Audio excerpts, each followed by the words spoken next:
Hi all, Miss Lee here. Today I wanted to make a video talking about the ELA Common Core Regents from a bird's eye view. So I want to give you a general overview of this exam. The questions that will be addressed are how many parts of the exam are there, how many questions are within each part, and what am I required to do for each part. So let's get started. The English Language Arts Common Core Regents exam is divided into 3 parts. Part 1, multiple choice. Part 2, argumentative essay, and Part 3, the text analysis response. The first part I will be discussing is the multiple choice part of the exam. There are 24 questions in this part of the test. The questions fall within 3 passages, also referred to as reading comprehension passages. Reading comprehension passage A is a literary passage, typically an excerpt from a novel, a magazine, or a short story. In past exams, there have been 9 multiple choice questions following A.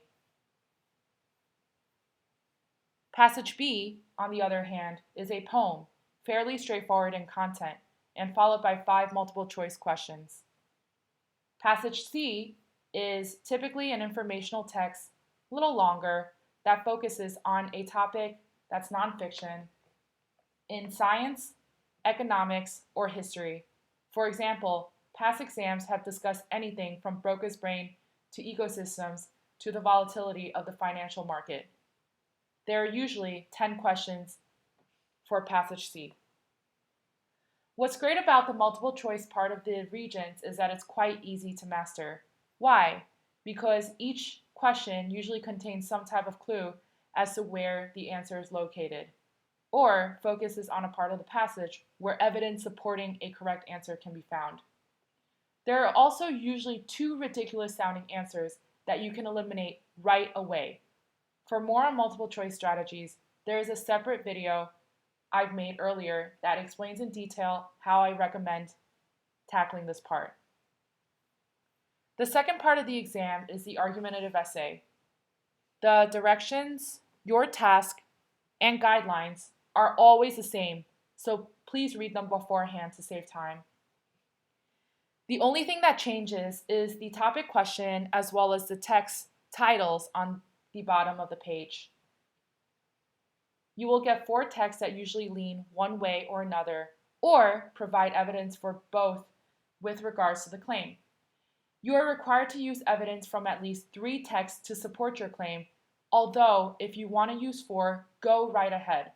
If you're wondering if using 4 will give you more points, it won't necessarily, but what can get you more points is how skillfully you use the evidence from at least 3 texts to support your claim. Although, very important to note, if you use less than 3 texts, you can get no higher than a 3 out of 6 on the scoring rubric. So make sure you use at least 3 texts. Text 1, text 2, text 3, and text 4. Now on to the last part of the exam. The third part is referred to as the text analysis response. This part requires you to read an excerpt from literature and write a 2 to 3 paragraph response that identifies a central idea in the text and analyze how the author uses one writing strategy within the excerpt to develop the central idea that you identified. Evidence, again, must be used to support your analysis. And there you have it. This is a bird's eye view of the exam, as I mentioned before.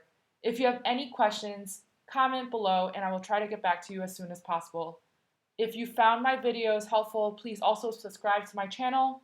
Thank you for watching and have a great day.